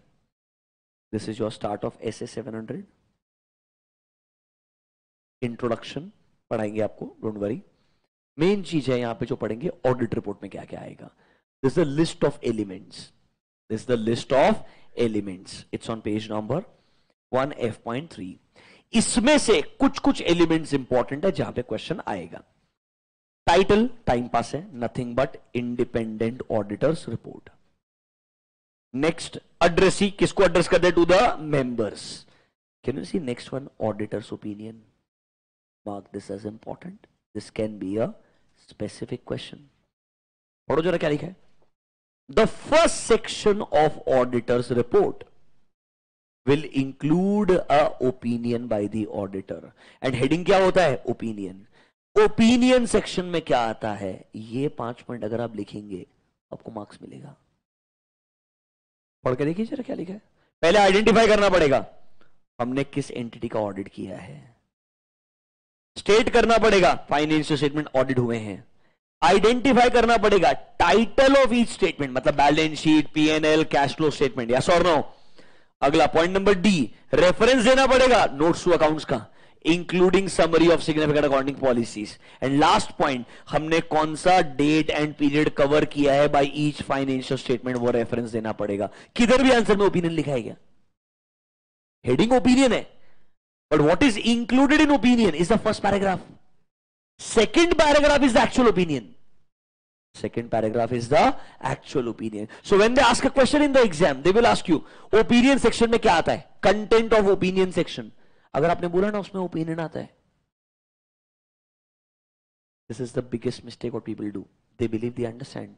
There's nothing wrong with that. After understanding, also understand what ICAI wants. What question they will ask, how should I write the answer? Both aspects are equally important. Is that clear to you? मतलब sir अगर auditor का opinion heading पूछा, उसमें कहना इसे पहले paragraph में ये सब चीजें आनी चाहिए. एक बार रिवाइज करोगे फटाफट से? रिवाइज करो इस बॉक्स को. I'll show you actual exam questions also, don't worry. Let me finish few essays, फिर हम क्वेश्चन पे जाएंगे. Read the box.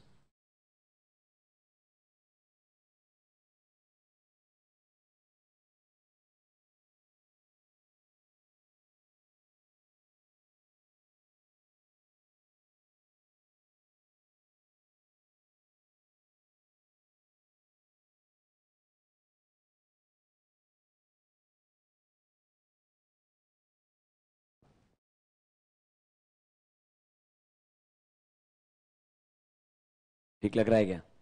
जब ऐसे क्वेश्चंस आइडेंटिफाई करूं, दिमाग लगाने का, ढंग से पढ़ने का, सोचने का कि भाई ये पूछेगा, मैं ये को ये लिखने का है. और राइटिंग प्रैक्टिस जब करो, इतना ही करने का. When you write everything, it's of no use. Because in the entire chapter they may ask you only 2 questions. I should know उन 2 का आंसर कैसे लिखने का है. तो उसके लिए क्वेश्चन क्या ढूंढने का? Understand everything, look for the right question, then write only answer of 1 or 2 such questions. You practice only 30-40 questions sufficient. 300 is of no use if you don't know what they will ask and how they will ask. समझा क्या? पक्का? इतना clear है? Any doubt to anyone? Can I go back to report? Report में opinion heading, उसके अंदर आएगा 2 paragraph. पहला वाला पैराग्राफ क्या लाएगा? इंट्रोडक्शन पैराग्राफ, उसमें सब आता है. सेकंड पैराग्राफ में क्या आएगा? हमारा ओपिनियन. ट्रस्ट में उसके लिए एक लाइन लिखने का है, auditor should express his opinion. खत्म. उसमें आपको in our opinion to the best of our, एक कुछ लिखने का जरूरत नहीं है, क्योंकि उसने पूछा ओपिनियन हेडिंग में क्या आता है. 2 पैराग्राफ आते हैं. पैराग्राफ 1 में ये 5 चीजें आती है. पैराग्राफ 2 में क्या आता है? हमारा actual opinion. Is that clear to you? 100%. आगे बढ़ूं? चलो आ जाइए वापस से. मैं आपको ऐसे टाइम टू टाइम डिस्कस करते करते रेस्पेक्टिव क्वेश्चन भी बताते जाऊंगा. ऐसे 700 के एंड में फिर से हमारा ऑडिट रिपोर्ट का फॉर्मेट दिया है, मैं वहां जा रहा हूं. Title, addressee, opinion heading. पहला पैराग्राफ समझा. इसमें can I say this nothing but my opinion. एक बार लैंग्वेज पढ़ोगे क्या? In our opinion and to the best of our information and explanation given to us. Can I say हमारे हिसाब से whether financial statement give a true and fair view or not, यही हमें check करके opinion देना है. अगर वो बोल रहे हैं सिर्फ ओपिनियन हेडिंग, मतलब ये रिप्रेजेंट करता है क्लीन ओपिनियन. ये रिप्रेजेंट करता है क्लीन. अगर मॉडिफाइड होता तो हेडिंग ओपिनियन नहीं होता, हेडिंग बदल जाता. It will be modified opinion. नाम आएगा या तो क्वालिफाइड या एडवर्स या आता डिस्क्लेमर. पढ़ाएंगे आपको कल ऐसे 705 के अंदर. अभी के लिए ये ओपिनियन हेडिंग रिप्रेजेंट करती है individually. It's a clean opinion which will have 2 paragraphs. Is that clear to you? आगे बढ़े क्या? रिपोर्ट के अंदर शुरुआत से टाइटल हो गया, एड्रेसी हो गया, ओपिनियन हेडिंग आ गया. अब can you see heading called as basis for opinion? Another question which ICAI likes. क्या था बेटा? Old audit report. सिलेबस नहीं, ओल्ड ऑडिट रिपोर्ट में ये हेडिंग ना क्लीन ओपिनियन के लिए आता ही नहीं था. ये हेडिंग ओल्ड ऑडिट रिपोर्ट में क्लीन ओपिनियन के लिए आता ही नहीं था. ये हेडिंग सिर्फ आता था कौन से ओपिनियन के लिए? मॉडिफाइड के लिए.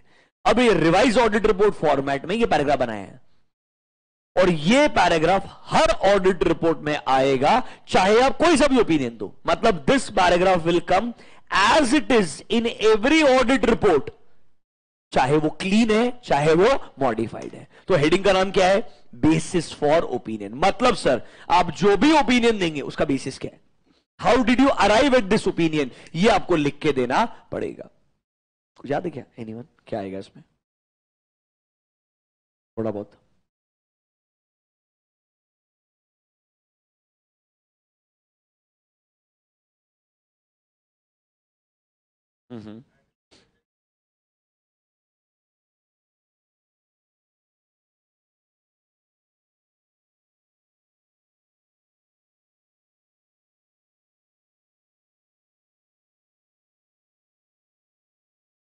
आईसीआई ऐसे आंसर लिख देगा 1 मार्क.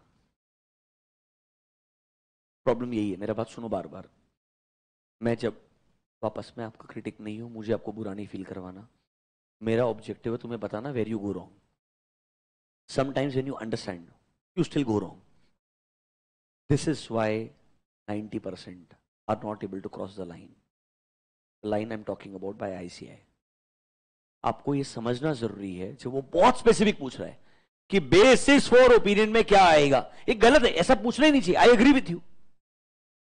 इससे वो क्या टेस्ट करे मेरे को नहीं पता, बट अभी हम उस आर्ग्यूमेंट में जाएंगे नहीं. कोर्स तुमने चूज किया है, समझ रहे हो मेरा बात? सिंपल फंड है. तुमको किसी ने हाथ पकड़ के जबरदस्ती बोला नहीं था साइन करने के लिए. You have chosen this, you have to pass, your objective is clear. So look for a solution, don't crib about it. So now if they ask me a specific question, basis for opinion में क्या आएगा, specific 4 point है, उसके अलावा कुछ भी लिख, 0. Anything connected थोड़ा बहुत की, ये जैसे बच्चे ने बोला, 1 नंबर मिल जाएगा. अब अगर ऐसे एक क्वेश्चन के अंदर out of 4 I just get 1, that means मैं स्ट्रेट फॉरवर्ड जो अच्छा एसेज है उधर स्ट्रगल करेगा. ऐसा करेगा तो देयर आर एसेज लाइक 320, उधर तो पक्का स्ट्रगल करेगा, क्योंकि मटेरियलिटी में तो बहुत सारा लिखा है. मैं आपको बार बार बोल रहा हूं, पहले जेन्युइनली, व्हेन आई से पहले मतलब आज के 6 साल पहले, आप 100 क्वेश्चन पढ़ो, उनको याद करके जाओ, उधर से पेपर आएगा. अब अगर मैं ऐसा क्वेश्चन बनाऊं, कम से कम 500 पेज के क्वेश्चन हो जाएंगे. It is as good as सब याद ही करने का है. तो कोई क्वेश्चन पे जाने का फायदा नहीं है, आपको हर एरिया पे जाना पड़ेगा. 700 what can they ask, if they ask me such questions, there are going to be some logical questions. अभी ओपिनियन हेडिंग में क्या आएगा, लॉजिकल था कि भाई अगर मैंने ओपिनियन पढ़ा होगा 2 बार तो आंसर 2 मिनट में आ जाएगा. अगर मैंने ओपिनियन कभी देखा ही नहीं है तो आंसर नहीं आएगा. Are you understanding my point? So thought process change करो कि वो पूछेगा क्या और मुझे उतना ही लिखने का है. मेरे को जनरल कब लिखना है, जब मेरे को आंसर नहीं आता है. तुम्हारा प्रॉब्लम ये है, तुम हर क्वेश्चन में जनरल लिखोगे. वैसे भी थियरी में मार्क्स मिलना मुश्किल है, उस जनरल के अंदर उसका जजमेंट और मुश्किल है. एंड ये पता है क्यों हुआ है? Because obviously people went against ICI, तो मार्क्स नहीं देते. तो आईसीआई ने बोला मैं क्वेश्चन यही पूछूंगा जिसके लिए तुम मेरे से आर्ग्यू ही नहीं कर सकते हो. I'll tell you why. Come here. अब अगर मैं बोलता हूं आपको ओपिनियन हेडिंग में क्या आएगा, अब ओपिनियन में क्लियर है, फर्स्ट पैराग्राफ में यही आता है, तू ये मत लिख. You can't fight with me in the court of law, तेरे को मार्क्स क्यों नहीं दिया? Similarly basis for opinion, same proper ऐसे 4 पॉइंट है. You don't write them, you will not get marks. तो जहां पे जनरल दिमाग का एप्लीकेशन था वो पूछना बंद ही कर दिया, क्योंकि उधर लोग फाइट करने आ जाएंगे. Are you understanding my point? इसीलिए वो 56 मार्क खराब हो गए हैं. Are you understanding? वो 56 मार्क में सब स्पेसिफिक है, अलग अलग कॉर्नर से. मेरे को पता होना चाहिए किस किस कॉर्नर से क्या क्या पूछता है. हाँ, अंडरस्टैंडिंग का फायदा किधर है आपको मालूम है? MCQ 30 mark, correcting correct 14, this is your 44. This is where understanding will come. बच्चा 56 मार्क बाय डिफॉल्ट मान के चलो, स्पेसिफिक क्वेश्चंस सब के सब. ये assumption के साथ जाना चाहिए. If you go with this assumption, you will be happy. Your brain will know I have to write only specific answer. General writing will not fetch me marks. Is that clear to you? Keep this in mind. Now, let's come to the question. Basis for opinion में क्या आएगा? सुनना मेरा बात. Opinion बनाने वाले ने क्या सोचा, पहले वो एक्सप्लेन करता हूं, फिर आपका आंसर.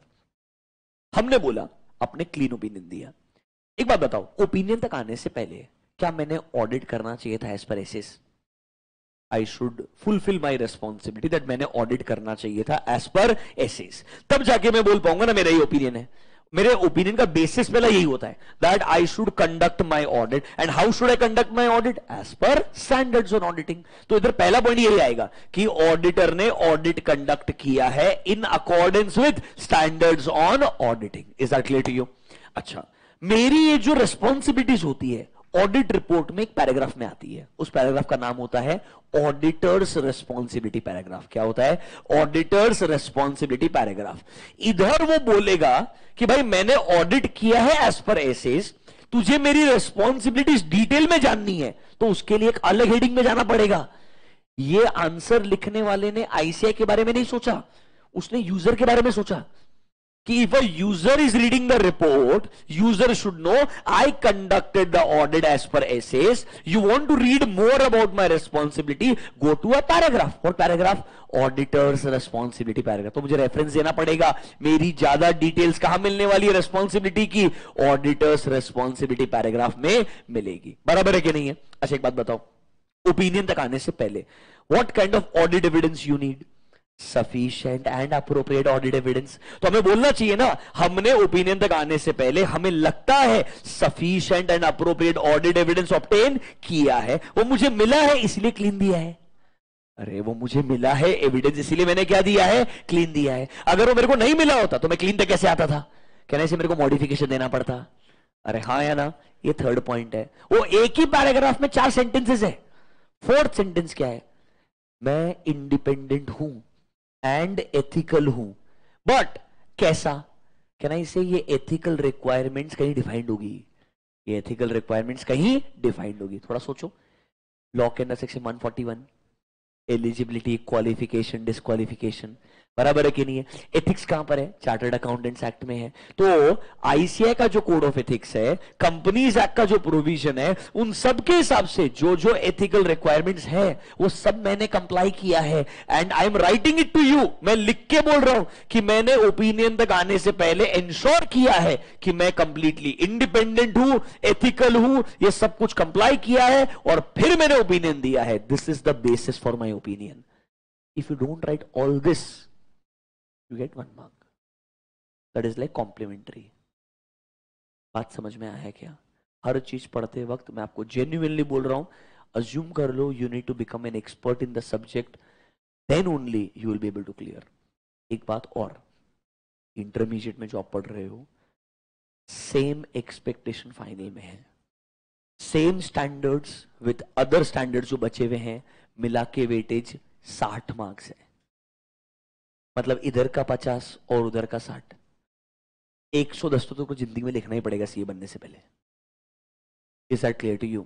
अप्रोच आज चेंज कर लो तो फायदा होगा इन बोथ द एग्जाम्स, क्योंकि अभी चेंज नहीं करोगे बाय फ्लूक पास हो जाओगे, उधर तो और मुश्किल है। Is that clear to you? आओ let me show you the answer. Basis for opinion देखो मेरे साथ में, बेसिस फॉर ओपिनियन में आना चाहिए that audit was conducted in accordance with SAs. हमने हमारे ऑडिट रिपोर्ट में उस सेक्शन का रेफरेंस देना है जहां पर हमने क्या लिखी होगी? हमारी रिस्पॉन्सिबिलिटीज। एक स्टेटमेंट लिखना है कि ऑडिटर क्या है? इंडिपेंडेंट है in accordance with ethical requirements, and हमने फुलफिल किया है all other responsibilities which is required as per these requirements. अब ये आईसीआई की रिक्वायरमेंट है, कंपनीज एक्ट है, चार्टर्ड अकाउंटेंट्स एक्ट है, किधर भी है मैंने फुलफिल किया है। Next, auditor believes that they have obtained sufficient and appropriate audit evidence, ताकि वो अपना ओपिनियन क्या कर पाए? बेस कर पाए। इसीलिए हेडिंग क्या बना है? Basis for opinion. समझा क्या? ये 4 पॉइंट लिखोगे तो मार्क्स मिलेगा, वरना नहीं मिलेगा। स्पेसिफिक क्वेश्चंस जानबूझ के पढ़ा रहा हूं, they are the dangerous ones. वरना 700 में इजी लगेगा, कुछ लगेगा ही नहीं, कुछ एग्जिस्ट करता है। बट जब तक ये नहीं सोचोगे समझ में नहीं आएगा। क्या आपको ये चारों पॉइंट थोड़े समझ में आए क्या? आइए, let me show you that paragraph in the example. Spend 2 minutes. I am going to the audit report format in 700। Can you see a heading basis for opinion? आप एक काम कीजिए, पूरा पैराग्राफ पढ़िए, आपको लिटरली लगेगा उसने पैराग्राफ भी उठाया, 4 टुकड़ों में डिवाइड कर दिया, एज गुड एज पैराग्राफ लिखने के लिए बोल दिया। पढ़ के देखिए, पेज नंबर 1F.14।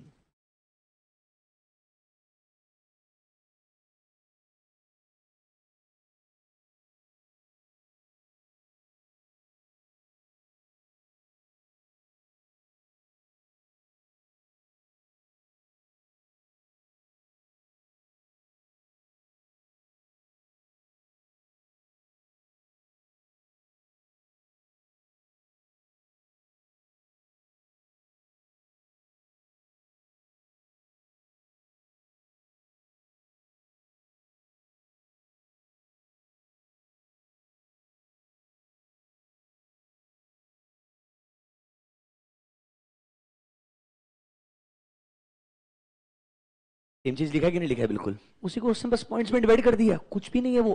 ये टफेस्ट पॉसिबल क्वेश्चन है।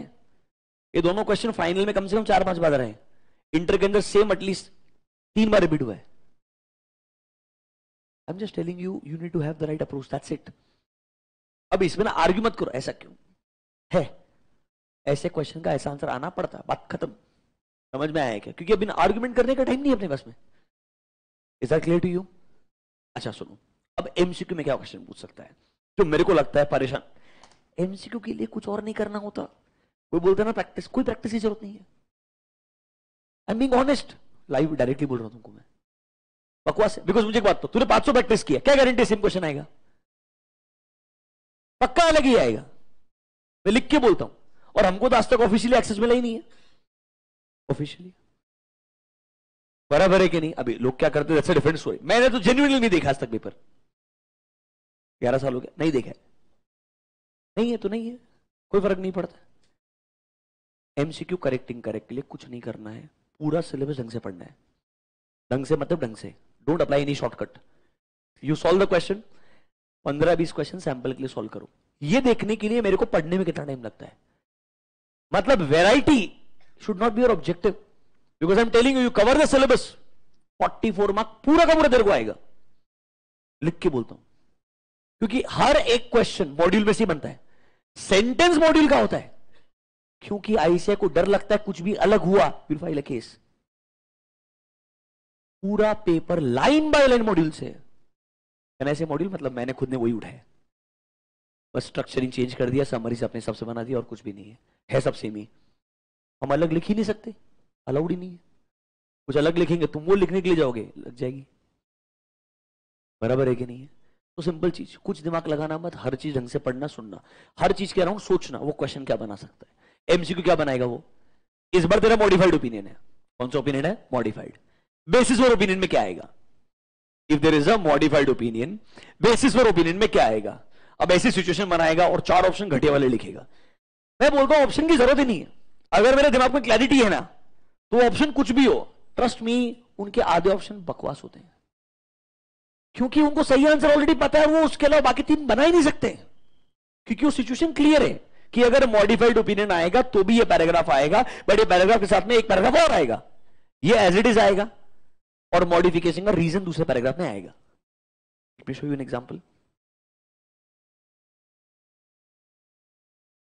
705 मॉडिफिकेशन, इसके लास्ट में कुछ एग्जांपल्स रहेंगे, कोई भी example. Illustration 1, page number 1F.32, 1F.32, illustration 1. Can you see basis for qualified? Are there 2 paragraphs? वहां पर एक ही था, यहां पर 2 मिल रहा है कि नहीं मिल रहा है? पैराग्राफ नंबर 2 देखो पहले, वर्ड बाय वर्ड सेम लग रहा है क्या? सब सेम है कि नहीं है? बस कंफ्यूजन ये नहीं होना, इसीलिए एग्जांपल देख के जाओ। If you do that, let them ask in any way, कुछ गलत नहीं। इधर देख, अगर तेरे को पता है ये सब सेम है, मतलब कहना इसको ओवरऑल पैराग्राफ में अलग क्या आ सकता है? अभी रीजन फॉर मॉडिफिकेशन ही आ सकता है ना। अरे उसमें क्या आ सकता है? Reason for modification. तूने जो भी गलती ढूंढी होगी, जिस वजह से तुझे क्लीन ओपिनियन नहीं दिया है, उसका रीजन ही आने वाला, और कुछ भी नहीं आएगा। इधर बताएगा हमें कोई गलती मिली होगी, हमें लगता है कंपनी ने inventories are carried in their balance sheet, they have not stated the inventory at lower of cost और एनआरवी, खत्म बात। यही एग्जांपल तेरे को मैंने दिया था अभी। आपको सच्ची एक बात बोलूं क्या?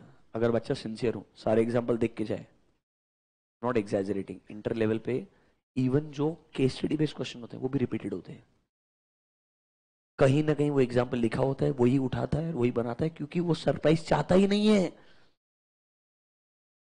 सच्ची बोल रहा हूं, चाहता ही नहीं, उन्हें भी डर लगता है।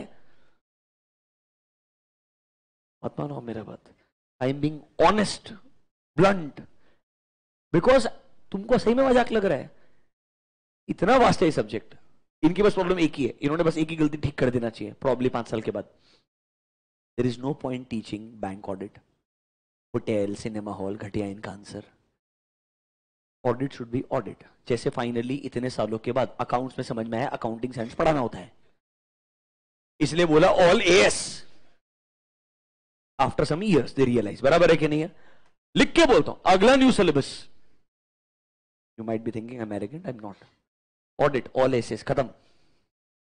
क्योंकि उतना सिखाया है तो जिंदगी में उसको समझ ही जाएगा ना क्या करने का है।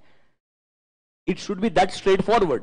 बट दिमाग का कचरा क्यों हो जाता है, यार इसमें से आएगा कि नहीं आएगा, कितना पढ़ लूं, कहीं को पढ़ लूं फालतू में। अल्टीमेटली पूछेगा तो ऑडिट ऑफ आइटम्स इसमें से आ गया, फिर मैंने 4 रील बना दिया, किसी और ने 4 रील बना दिया, तेरा दिमाग और खराब हो गया। It's a mixture of lot of things, right, and you forget the basic कि मेरे को पढ़ना क्या था, कुछ नहीं, standards, that's it. I am not trying to थोपोफाई my ideology, I am being honest. जो है वो है। तेरे को एक्चुअल क्वेश्चंस दिखा दूंगा, यही एग्जाम क्वेश्चंस है, तो इंटर में लिख ले, फाइनल में लिख ले, कोई फर्क नहीं पड़ता, दे आर सेम। समझा क्या मतलब? इधर 2 पैराग्राफ आएगा, एक paragraph same, this part will be same, this part will be reason for modification, खत्म हो गया। कौन सा heading? Basis for opinion, heading is over. मतलब मेरे को ऑडिट रिपोर्ट पढ़ते वक्त क्या सोचना है, कौन से हेडिंग पे क्या पूछ सकता है। वापस से, can I go back to the report now, can I go back to the report? Did you understand this part? Report के अंदर वापस जाते हैं, टाइटल, एड्रेसी, ओपिनियन, समझा? इसके बाद बेसिस फॉर ओपिनियन, इसमें 2 पैराग्राफ भी आ सकते हैं, क्लीन हुआ तो एक ही आएगा, मॉडिफाइड हुआ तो इसके साथ में एक पैराग्राफ और आएगा। Is that clear to you?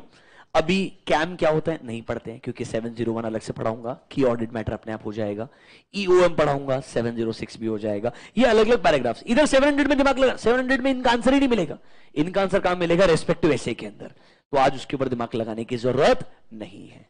Is that clear to you? मेरे हिसाब से एक ही चीज और पढ़ने लायक है, वो है auditors responsibility paragraph, but honestly it's a summary of all important essays. So let me finish all the essays. उसके बाद हम इधर आएंगे, ऑडिटर रिस्पॉन्सिबिलिटी पैराग्राफ खोलेंगे, लाइन बाय लाइन देखेंगे, ऐसा लगेगा 12-13 अच्छे एसेज हैं, उनका एक एक लाइन लिख करके एक पैराग्राफ बना दिया है। This entire paragraph is nothing but summary, not even summary, summary is also joke. एक line, auditor should identify and assess risk of material misstatement. This is one sentence of 315, part of this paragraph. So this paragraph of auditor's responsibility I will teach you, but this is made up of all the essays. इसके अलावा एक ही question जो मेरे को लगता है परेशान करने के लिए 700 में पूछ सकता है, वर्स्ट क्वेश्चन है अकॉर्डिंग टू मी, बट बहुत बार पूछा है इंटर में। सुनो क्वेश्चन क्या है, what are the specific evaluations, what are the specific evaluations to be kept in mind or conducted before expressing your opinion? Opinion देने से पहले क्या क्या चीज तुमने चेक करना चाहिए, पूरा ऑडिट करना चाहिए। नॉर्मली इंसान का फर्स्ट रिस्पॉन्स यह आएगा, बराबर है कि नहीं आइडियली, बट कुछ कुछ स्टैंडर्ड्स के अंदर कॉर्नर में उन्होंने क्या किया, स्टैंडर्ड जब लिखा ना उस इंसान ने, वो बहुत अच्छा सोच रहा था, लास्ट में कहीं तो एक हेडिंग रह गया जिसमें 5-6 पॉइंट मिल गए, आईसीआई ने वो क्वेश्चन बना लिया और वही क्वेश्चन को कंट्रोल सी कंट्रोल भी करके 10 साल से रिपीट किया। वो क्वेश्चन इधर मिलेगा आपको। मैं हमेशा लास्ट में ऐसे नोट्स बना देता हूं जहां मेरे को लगता है प्रॉब्लम आ सकता है, ट्रबल आ सकता है। There is a note number 2 on page number 1F.10, 1F.10 there is a note, the note is called as specific evaluations by the auditor. Answer पढ़ोगे ना एकदम टाइम पास लगेगा। देखो सर, ऑडिटर शैल इवैल्यूएट, क्या क्या check करना चाहिए, weather financial statements adequately disclose all significant accounting policies, मतलब फाइनेंशियल स्टेटमेंट में सिग्निफिकेंट अकाउंटिंग पॉलिसीज आने चाहिए। कहां पर आते हैं? नोट्स टू अकाउंट्स में आते हैं। कहां पर आते हैं? नोट्स टू अकाउंट, और डिस्क्लोजर आना चाहिए देखने का। ओके, नेक्स्ट, जो भी अकाउंटिंग पॉलिसी आपने सेलेक्ट किए एंड अप्लाई किए, they are consistent with what sir? Applicable FRF. Obviously if they are not consistent with applicable FRF, it's a misstatement. अरे इन्वेंट्री का वैल्यूएशन, AS10 सब कुछ कंप्लाई करना चाहिए कि नहीं करना चाहिए? वही पॉइंट नंबर 2 में लिखा है। जो भी आपके अकाउंटिंग एस्टिमेट्स होंगे, क्या होंगे आपके अकाउंटिंग एस्टिमेट्स, मतलब प्रोविजंस, आपके जो भी प्रोविजंस बनेंगे, provision for doubtful debts, provision for warranty expenses, provision for pending litigations, जितने भी एस्टिमेट्स है मतलब प्रोविजंस है, वो क्या होने चाहिए? रीजनेबल, मतलब फेयर होने चाहिए। ऐसा नहीं होना चाहिए इधर ऑब्लिगेशन AS29 पढ़ के आए होंगे, ऑब्लिगेशन आने वाला है 50 लाख का, प्रोविजन बना है 25 लाख रुपए का, कैन आई से प्रोविजन आपने अंडरस्टेट कर दिया है, आपने जानबूझ के अमाउंट कम दिखाया है, प्रोविजन का अमाउंट कम हो गया तो प्रॉफिट का नंबर बढ़ गया है। Can I call this as a manipulation of accounts? Yes. तो accounting estimate should be reasonable. Next देखो, जो भी इंफॉर्मेशन मैंने प्रेजेंट की है फाइनेंशियल स्टेटमेंट में, वो रेलेवेंट होनी चाहिए, रिलायबल होनी चाहिए, कंपेरेबल होनी चाहिए, अंडरस्टैंड। ऑब्वियसली यार, ये ना एक जनरल गाइडलाइन था कि भाई ऑडिट करने वाले को ध्यान रखने का है, पर आईसीए को लगा मस्त 6-7 पॉइंट है। इधर क्वेश्चन पूछेंगे 4 मार्क के लिए, बच्चे ने 4 पॉइंट इधर से मैचिंग किया तो मार्क्स देने का 1 2 3 4, नहीं मैच हुआ 0। तू सोचेगा इधर तो पूरा ऑडिट का समरी लिखने का है, क्योंकि उसने क्या पूछा, क्या क्या चीज दिमाग में रखेगा ऑडिट करते वक्त। वो क्वेश्चन ही अपने आप में गलत है, बट हम कुछ नहीं कर सकते, ऐसा क्वेश्चन है। नीचे देखो, नेक्स्ट मस्त है। क्या फाइनेंशियल स्टेटमेंट में वो सब डिस्क्लोजर दिए हैं ताकि मेरे यूजर्स को वो सब इंफॉर्मेशन समझ में आए जो जो इंपॉर्टेंट ट्रांजैक्शन हुए। एक एग्जांपल सोचो, कंपनी ने करंट ईयर के अंदर पहली बार रिलेटेड पार्टी ट्रांजैक्शन किया। क्या किया? पहली बार related party transaction, amount involve बढ़ा है, नोट्स अकाउंट्स पे डिस्क्लोजर दे दो। अरे बराबर है कि नहीं है? आपके नोट्स अकाउंट से वैसे भी रिलेटेड पार्टी का डिस्क्लोजर आता है, बताना पड़ेगा कि नहीं बताना पड़ेगा? ऑल रिलेटेड पार्टीज, उनसे क्या क्या ट्रांजैक्शन हुए, ये आपने बताया तो मेरे यूजर को समझ में आ जाएगा क्या क्या ट्रांजैक्शन हुए और उसका इफेक्ट क्या आया है, वो चेक करना चाहिए।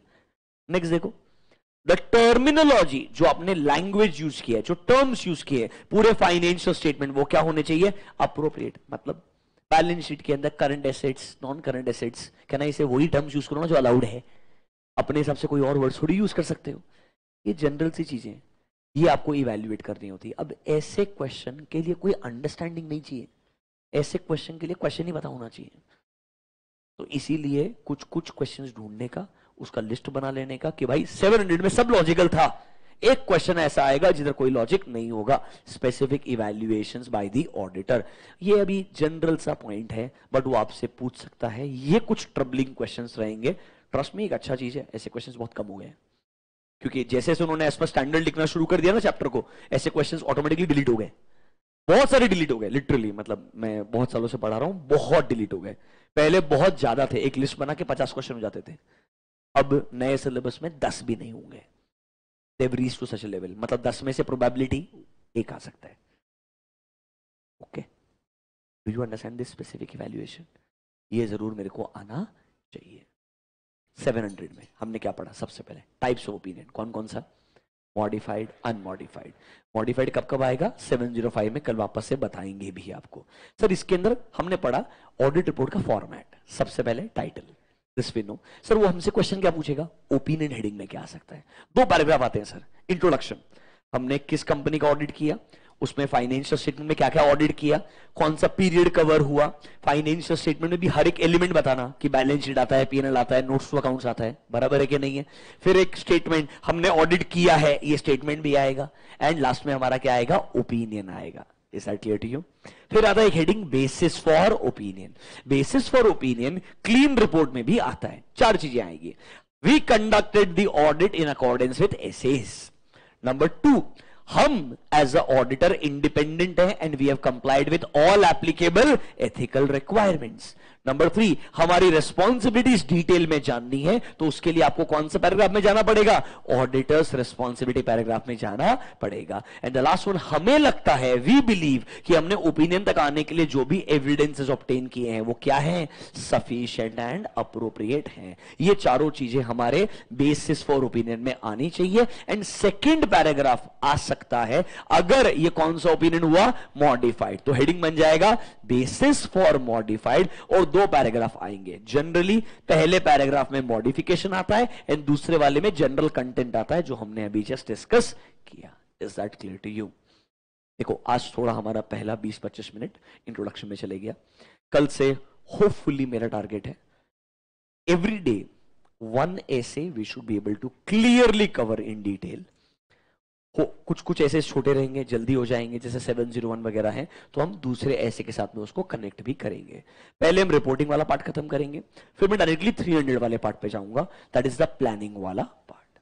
अभी good online students, I hope आपको इस सीक्वेंस समझ में आ गया होगा, यही हमारा अप्रोच रहेगा।